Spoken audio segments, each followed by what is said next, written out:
Hey everybody. So today we're going to spend less time in the weeds of patching and more talking about why we would want to patch in a particular way, which is with Gen. Somebody asked this question in the Max Discord, hey, why would I want to use Gen? And I thought it was a great question. And there are other resources that are very good on this, particularly one video by Ableton, which features Tom Hall from Cycling74 talking about Gen and how cool it is. I'll put the link to that video down in the description, but this is just another take, kind of my take on why Gen. So we'll get more into looking at Gen patches and really understanding what makes them different from normal Max patches.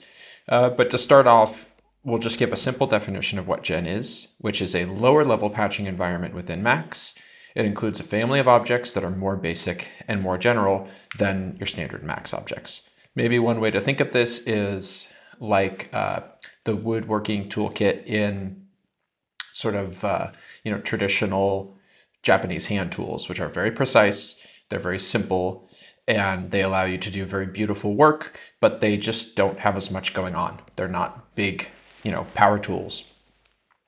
And in programming, we often see that there's kind of a hierarchy or a stack of languages, some of which are more simple and more general, and some of which are higher level, and basically try to sort of combine more functionality into each object or each function. So an example of a relatively low level language would be C++, which is a kind of more basic language that is closer basically to the hardware of the computer. Whereas a language like maybe Python or JavaScript is a little bit higher level. It makes more assumptions about what you're trying to do with that language, and therefore can often be a little bit easier to use. So Gen is somewhat similar in that it's a lower level language. It's really working more kind of with the material of digital audio than a normal Max or MSP patch is. So why would we want to use it? It allows sample level operations for low level audio processing. We'll talk about what this means, but basically there are some times where you need to be able to work with each individual sample in an audio stream, particularly if you're doing digital signal processing. So if you're making a reverb or a filter, or even certain kinds of oscillators, being able to work in Gen at a low level is important. Another one is that feedback is easy thanks to history. This is closely linked to this idea of sample level processing. And it has some really interesting applications in the type of things that I often do, which is work with timing signals in Max. The next is modularity. This more has to do with sort of the way in which Gen encourages us to patch rather than an inherent capability of Gen itself. But the way I think of things is Gen is kind of a toolbox with which you can create your own Max objects. It's not exactly like that, but it's pretty close to that, where you're really creating patches that kind of can do one thing, and you very clearly define what their inputs are, what their outputs are, and what their parameters are. And it's a good patching practice. So Gen is useful in that it sort of encourages us to use good patching practices that result in modular, reusable code. Fourth is portability and exportability. So because Gen is at such a low level, we can compile it to C++, which means that we can export the Gen patch outside of Max and have it live in many other places, such as the web or a Raspberry Pi or in a VST plugin and many other places. And we'll talk about this in a little bit. Fifth is domain flexibility. So in Max, we have signals, which are audio signals. We also have events, which are normal messages like floats and ints and lists. To some extent, Gen allows you to use the same patch for your signals that you would use for your events, as long as those events consist only of numbers. So for certain applications, particularly the type of timing stuff that I often do, this can be very useful because I can write one patch that can work in either of those domains, depending upon the requirements that I have at any given point in time.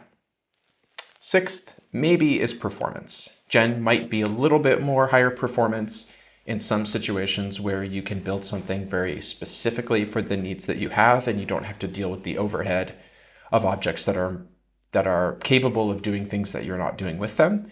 But I wouldn't focus too much on this particular use case especially if you're just getting into these things. You can usually sort of resolve performance issues in other ways more readily. So this might be one, but I wouldn't focus too much on it. Of course, Gen is not always the best tool, or it's not always the tool you need, right, given the situation you're in. So one certainly is that Gen is a little bit of a steeper learning curve. So if you're not exactly comfortable in Max yet, sometimes Gen can be more difficult. One of the reasons for that is that the tools that are available to you to sort of understand what's going on in your patch, to debug it, they just aren't as robust. So you don't have you can't print anything, there's no scopes. We don't have the signal probes where you can hover over a patch cord and see what information is flowing over that. So there's some limitations there that make it a little bit more difficult to work with, particularly if you're new to it. The simpler tool set, while sometimes really valuable, and we'll talk a little bit about why this kind of basic set of tools that Gen provides can often be a benefit, sometimes that's just not what you need. Sometimes if you're patching, for example, let's say creatively, you're patching artistically, and you're really trying to get something together quickly, then you're going to want objects that can do more and that are a little bit more opinionated and make a few more assumptions about what you're trying to do artistically. So in those cases, objects from the MSP domain or the Max domain or Gen patches you already made are what you want. But if you're really trying to do something very specific and work at a lower level, then Gen is great. The third is limited data types. So when we're working in Gen, the types of data that we're allowed to use is limited really to just numbers. So numbers either represented as an audio signal or just floating point numbers. And the only way that we can store any numbers is in a buffer, which is just basically a long list of numbers that sits somewhere in memory.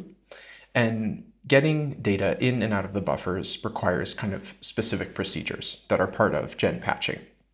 We can't have symbols, we can't have lists, we can't have dictionaries, which are very useful ways to have structured data within your patch. So depending upon the needs of your particular patch, sometimes Gen just isn't the best option because you need these other data types, or you need to be able to work with data in a more structured, more complex way. Finally, no messaging or networking. You can't really have a Gen patch talk to the outside world in the ways that a Max patch can. We don't have OSC, we don't have MIDI, we can't make requests over the internet. All of these things aren't possible. Gen is a little bit more of an isolated environment. It has inputs and outputs, but we can't directly connect it to the outside world.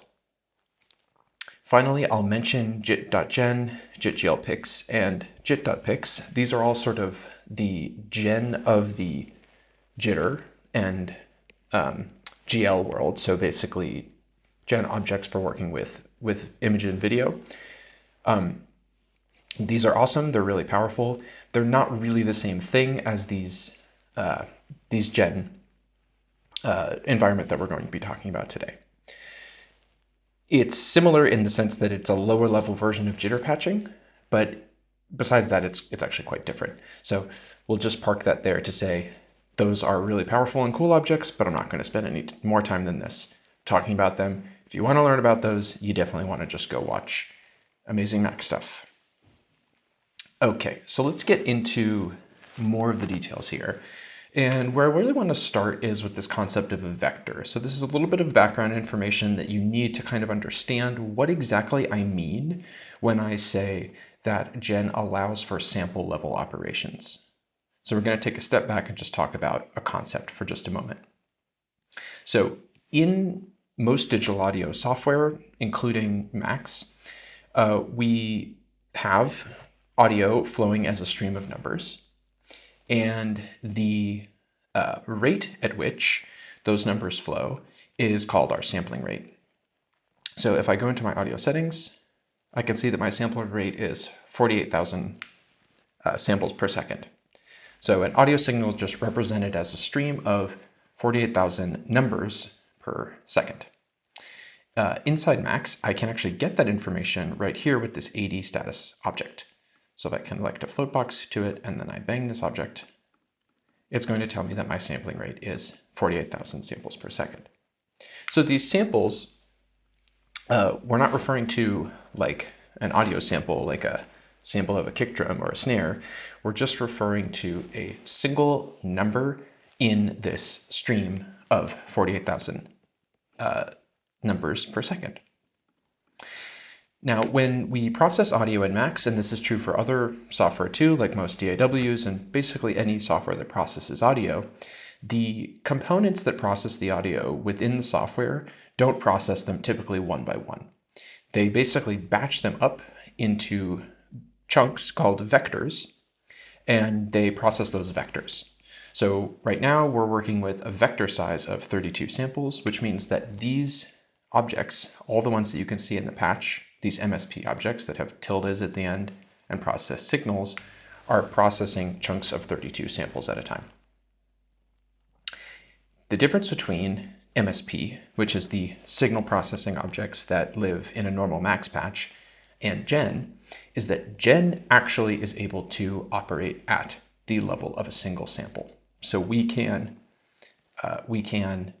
when we have a Gen patch, we basically imagine it running 48,000 times per second. I have now here an example that's going to demonstrate this. So let me just set up what's going on and then I'll show you. So we have a sine wave here coming from the cycle object, and we have two buffers. We have one samp and one samp 2. And the reason they have that name is because they're very short buffers that only are one sample in length. So it's a buffer capable of holding a single number. Then we are writing to both of these buffers, and we're writing to one samp in the MSP domain. So we're writing to it using this poke object. And then we are writing to one samp 2 inside of Gen, which is occurring here. So this poke object is basically responsible for taking the signal at any point in time and writing it into a buffer. And we're just writing that number that's coming from the cycle object in real time into that slot within the buffer. So we're writing to one samp in the MSP domain, we're writing to one samp 2 in the Gen domain.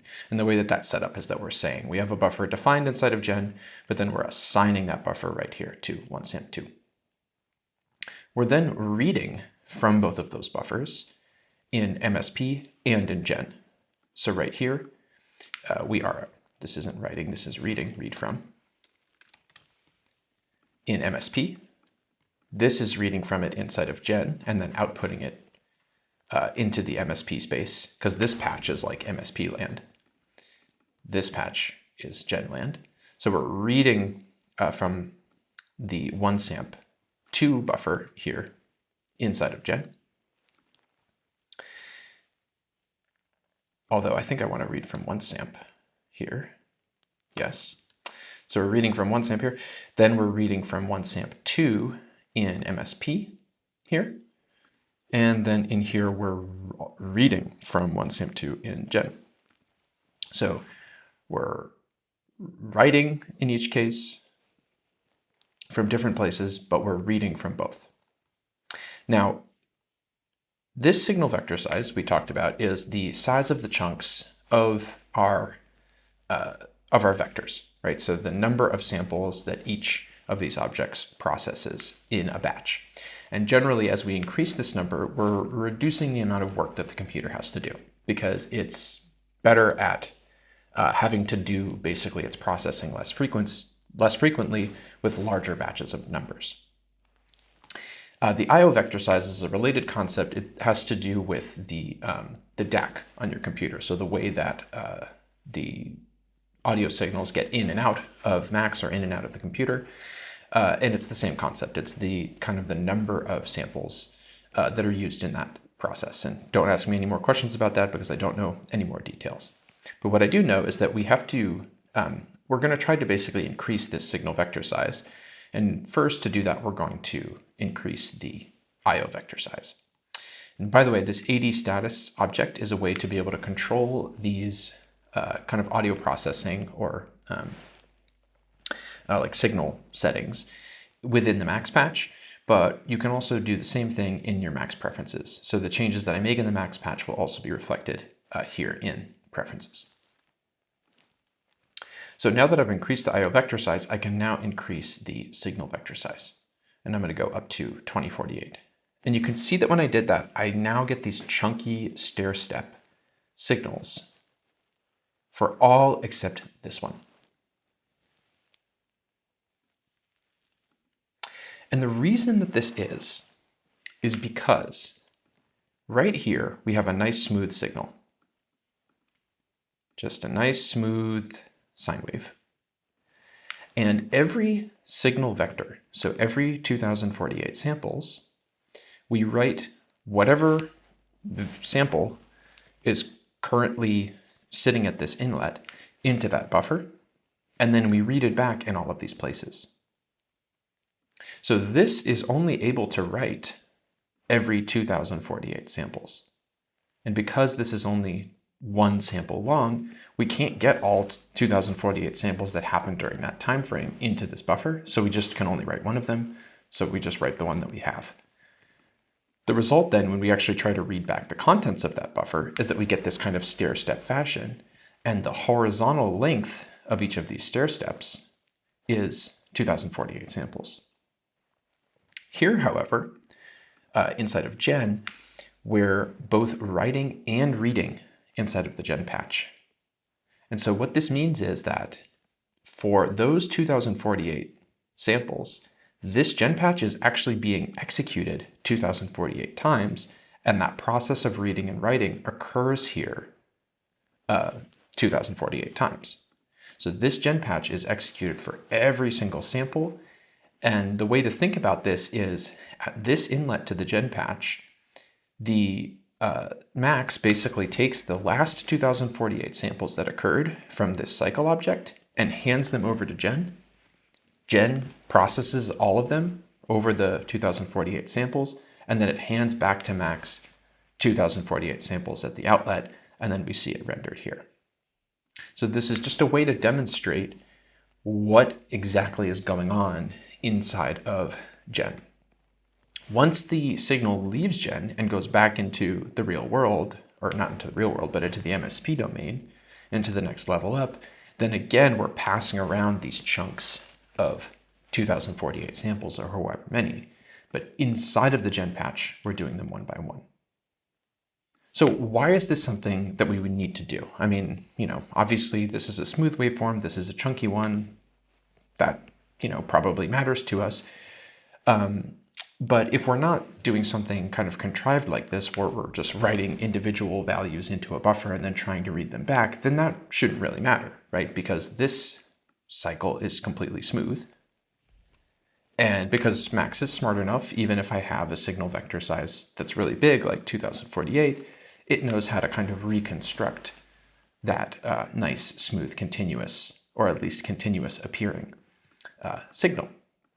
So this is a bit of a contrived example that's showing what's going on here. But let's talk about why this kind of idea of processing samples one by one actually matters. And the best known case is going to be digital signal processing.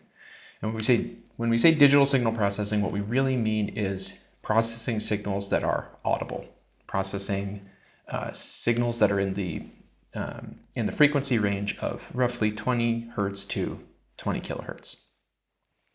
Anytime that you wanted to make something like a filter or a reverb or a compressor, you're very often needing to get down to the level of a sample.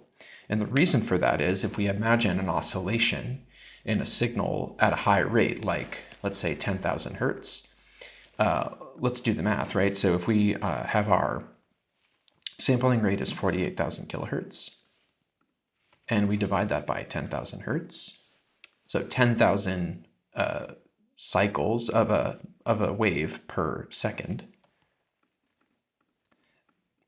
Oops, I need to add a decimal point here.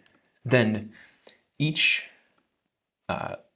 cycle of that wave is 4.8 samples long, which is not a lot of samples. So when we get into the domain where we're actually having to process audio signals, this is where having sample level control is important. So I'll show you one example here, which is this dittoral reverb. This is actually an example that's bundled with Max, so you can get it by going to Help Examples Gen and then finding it among all these options. And by the way, this is a great place to look for ideas or example patches. There's a lot of cool stuff here. This is a pretty cool reverb.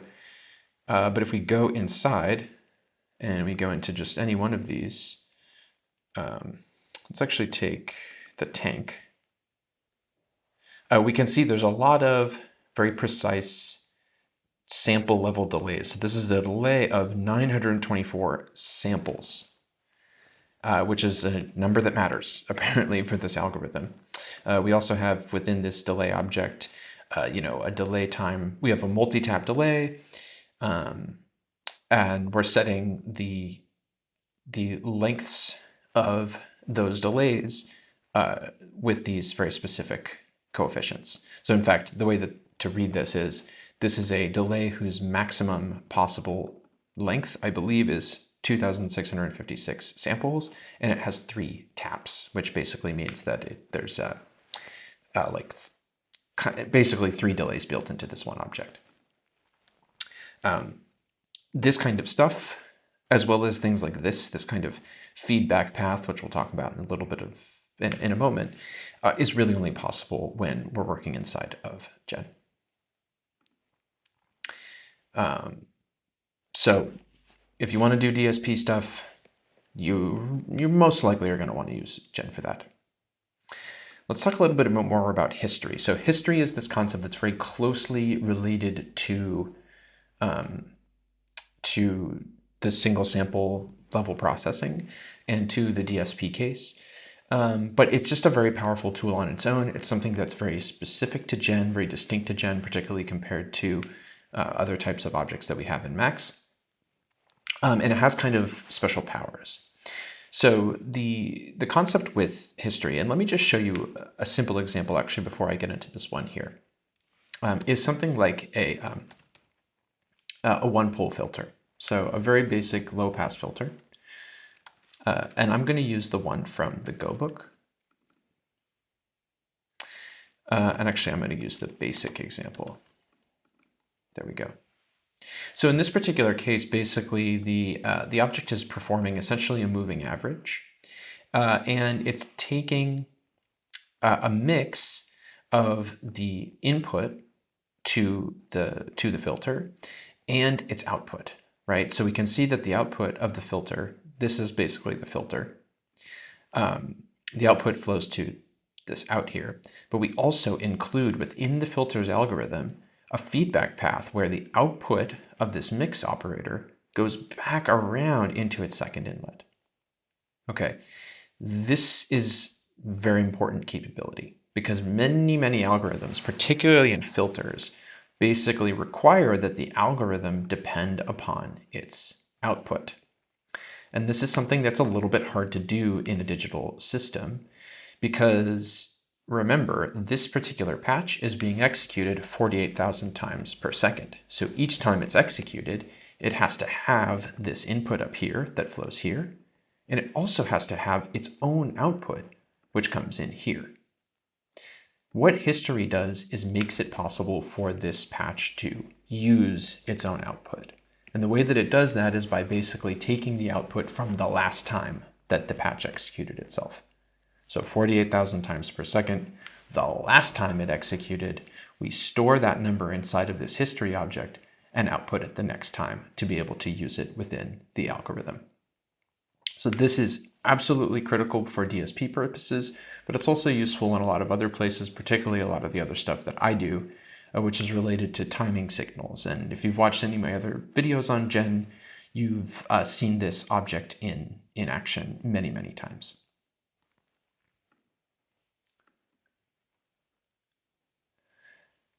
This example here is another one that I did a video about recently, and it uses history in a little bit of a different way, just to give you a sense for kind of what history is capable of doing. So here we have a patch that basically looks at an audio stream and tries to basically identify events in the audio stream. And I'll turn the DAC on here. And as I talk, it's listening to my microphone. And it's basically trying to kind of turn my speech into a set of gates or musical events. So if I start talking and I keep talking, then this gate will be high. And then when I stop, it goes down. And I have some parameters here that allow me to kind of tune the algorithm to determine kind of how sensitive I want it to be to changes in the loudness of my voice. If I turn this attack time up, for example, and particularly the release time, actually let's turn the release time up, then it's going to be less likely to close the gate when I stop talking. It'll have to wait longer before it closes the gate. There we go. So the way that this patch is designed is that we kind of have these 4 stages. So the first stage, which is represented by the flat line down at the bottom of the scope, is that there is no gate, and it's basically waiting for the amplitude of the signal flowing into it to cross some threshold, which is set here with this attack threshold. And once that threshold is crossed, then we move into the second stage, which is represented by the diagonal line sloping upward. This one. And that is a stage where we're basically waiting for the signal to remain above this threshold for this much time, in this case 100 milliseconds. Once that has successfully happened, then that means that there's been an event. So the gate will begin at that point. Now the gate is high, and we're in the third stage, and we're waiting for the signal to fall below this release threshold. When that happens, then we move into the fourth stage, which is represented by the downward diagonal line. And this is waiting for the signal to remain below this release threshold for this much time. So we have these concept of these 4 stages within the algorithm. The first one, we're waiting for the attack threshold to be crossed. The second one, we're waiting for the hold time to be completed. The third one, we're waiting for the release threshold to be crossed in the downward direction. And the fourth one, we're waiting for the release hold time to be completed. And inside the patch, the way that we basically store the state of the patch, the stage that we're currently in, is using a history object. So that's what we have here. And basically, I won't take you through all of this patch in detail. There is another video on that. But basically, we have this concept of an advance trigger, which is just a single pulse of the value 1, which is able to inch forward by 1 at a time that stage, and that number is stored inside of this history object. So in the other example with the low pass filter, the 1-pole filter, we were using this ability for the algorithm to store the previous execution's value so that we could feed it back around into the algorithm. And here, what we need to do is similar, except it's kind of like we're basically storing this stage so that state is available globally to the rest of the patch anywhere that we need to use it, like here or here. So history is really, really very powerful. There's definitely other ways that you can do things like it in other forms of max patching, but it's really kind of an elemental part of gen patching. And basically, anytime you kind of have this concept where you have an audio process where you need to be able to use the output of some component of the process as an input to another component, that's where something like a history is really important. Let's now talk about modularity. So I had mentioned this earlier. It's not so much a direct feature of Gen, it's more just of the way in which Gen is constructed and the way in which Gen patches work, imposing upon us a kind of hygiene, a kind of process for how we build patches. So in this particular example, I have how many? 3 of my own Gen patches. One that is a kind of micro timing clock signal, one that is a basic sampler, and then another one that's an envelope generator. So we can play around with this. It's very simple. As I use this multi-slider, I'm going to basically change the micro timing from this clock, and you'll start to see the gaps between these pulses diverge from one another. You'll see irregular gaps. So we can make this kind of wonky sequence of pulses.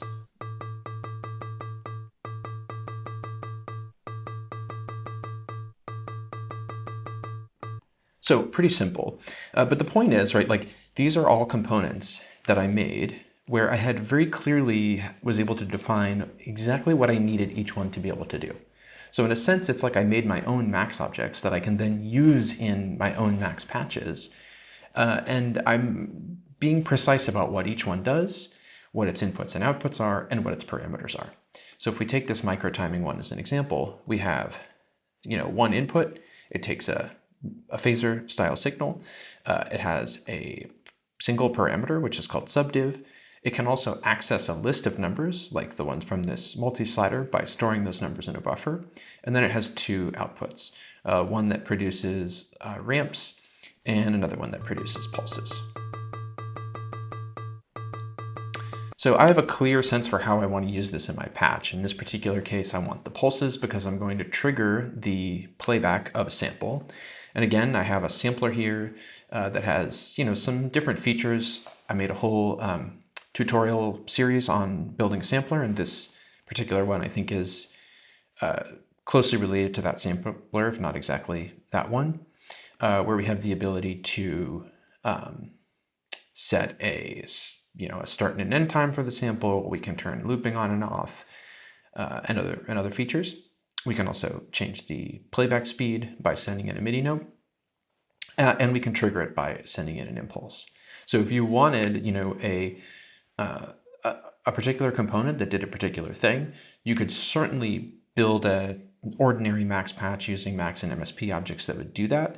But one of the really nice things about Gen is the fact that it has this param object, which allows us to really clearly define the parameters of this particular patch. And we can even control those parameters with an outer UI like this. Where's the start PCT, right? So I could actually, shift forward, let's say, the start point of the sample. So now we're starting further into the sample, maybe around here, by shifting that start time. With a normal max patch, you don't have the same ability to as clearly and as definitely define the parameters of your patch. And to me, this is a huge benefit of Gen. I just really like being able to have very clear definition for my objects and the parameters that they have. So that's kind of one benefit of Gen. It just lets us patch in this fashion where we're kind of creating our own max objects. Let's talk about portability next.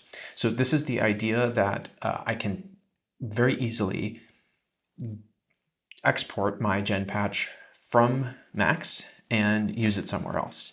And this was true to an extent before Rainbow, but Rainbow is really the thing that takes this to another level, because Rainbow supports Gen. So I can have a Gen patch that I use in Max, but I can also stick it inside of Rainbow, and then I can, with Rainbow, export my Gen patch to wherever I want it to go.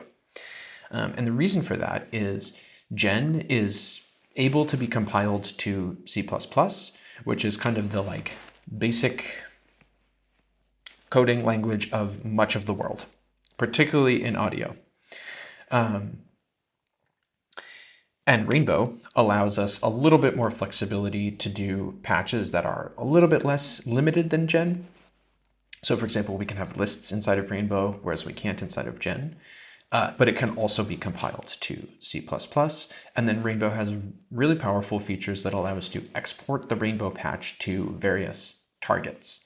So those targets include a Raspberry Pi. We can send our code to an Arduino using the raw C++ export. We can export the code as JavaScript so that it can be run in a web browser. We could build a VST or an AU plugin. We could make a Max external, which I did for the Rhythm and Time Toolkit package. You can make a VCV rack module, or really anywhere else that C++ exists.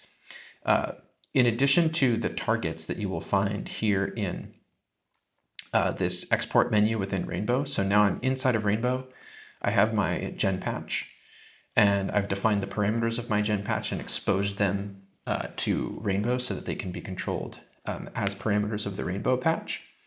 And then over here, we have the place where we can export we can export this Rainbow patch to various targets. So if I had a Raspberry Pi connected, I would see that here. We have the web export. We can export raw C++ code. We can make a Max external. We can make an audio plugin, and so on. In addition, there is also this Rainbow examples in the Cycling74 Git repository. So if I go to my browser and I have a search here just for Rainbow, there are many examples, like here's VCV Rack, here's 3JS, Juice, which is a plugin framework, Daisy, which is like a physical computing platform, so basically a tiny chip, tiny audio processing chip, Unity. So there are many examples here for different ways that we can basically take the code that we export from Rainbow and use it outside of Max. And you could write your entire patch if you wanted to in Rainbow. You don't need to use Gen at all if you want to use Rainbow. But I find that it can often be very useful to just make the patch in Gen, because then the patch can be very easily used inside of Max. And then you literally just drop it into Rainbow and you can export it. This particular patch is a really cool, I need to turn my DSP on, hold on, EasyDeck at local 1. This is a really cool patch from Alex Metzger, who's a Max certified trainer based in Australia, that Alex shared on the Max Discord, which is kind of a spring mass damper system that allows us to kind of like spring to a new value with some oscillation. If I slow this phaser down a little bit, we get to see how it works a little bit more clearly. So as we bounce to a new value, we kind of eject energy into this system and cause this oscillation about the center point that the sample and held noise here is providing for us. So extremely cool patch, but this is just the vanilla Gen version running inside of Max. This is the version running inside of Rainbow. So if I wanted to have this particular weird system available to me anywhere else, then I can just stick my Gen patch in Rainbow and export it. So that's really, really cool. Flexibility. So by this I mean domain flexibility, and really domain flexibility within Max. This is probably something that's emphasized a little bit less, but is really important to me. And the reason that this exists is because the same Gen patches that we write that are able to process audio are also able to process Max events. So ordinary floating point numbers that can flow through your Max patch can also be processed by Gen patches simply by using the Gen object with no tilde. So we have here Gen tilde and just Gen, and these are the same patch. Very simple patch. They're exactly the same though. And you'll see when I show this that we're getting similar results from each. I'm going to set my subdivision to 4. Now you can see this one's super stair-steppy. This is because of the signal vector stuff. So if we go back to a more sensible vector size, like 32,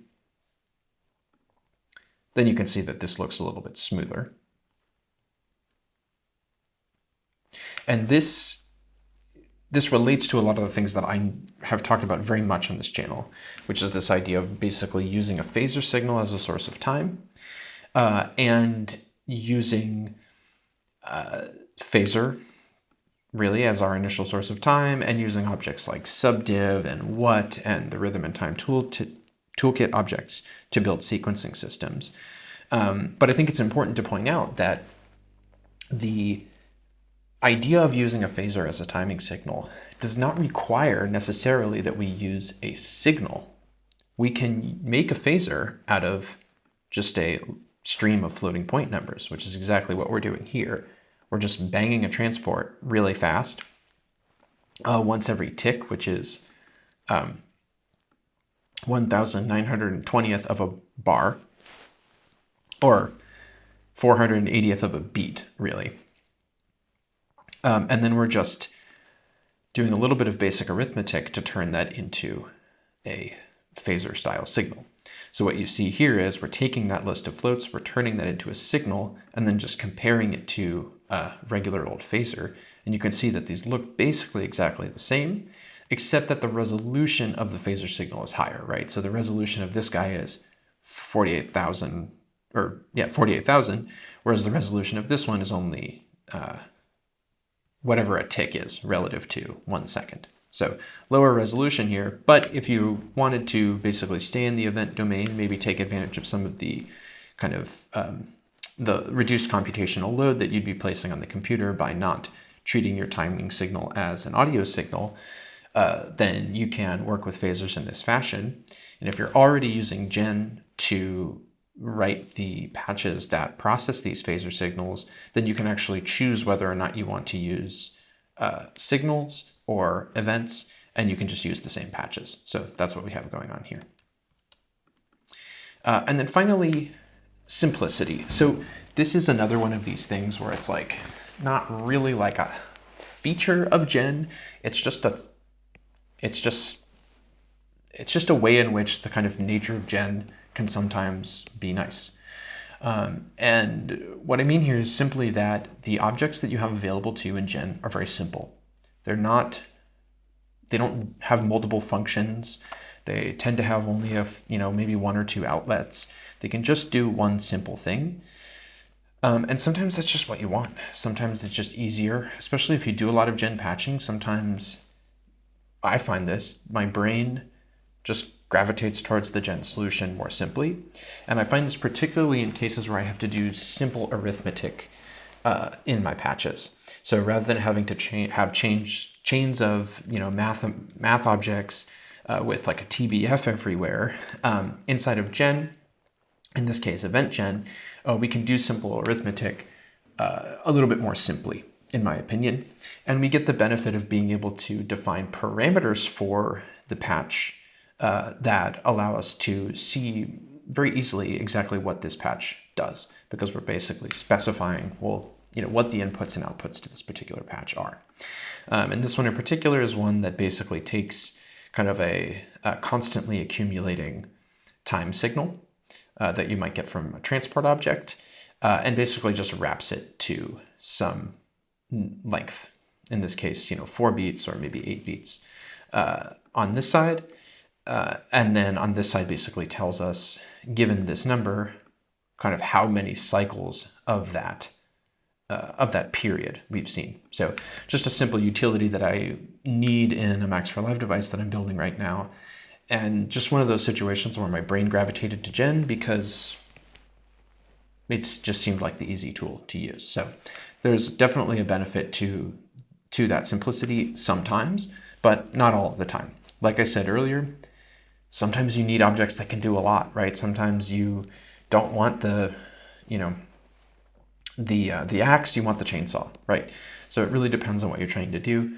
But in cases like this, Gen has been valuable to me. So that's all I have for you today. If you have any other thoughts, I'd love to hear them down below. What do you use Gen for?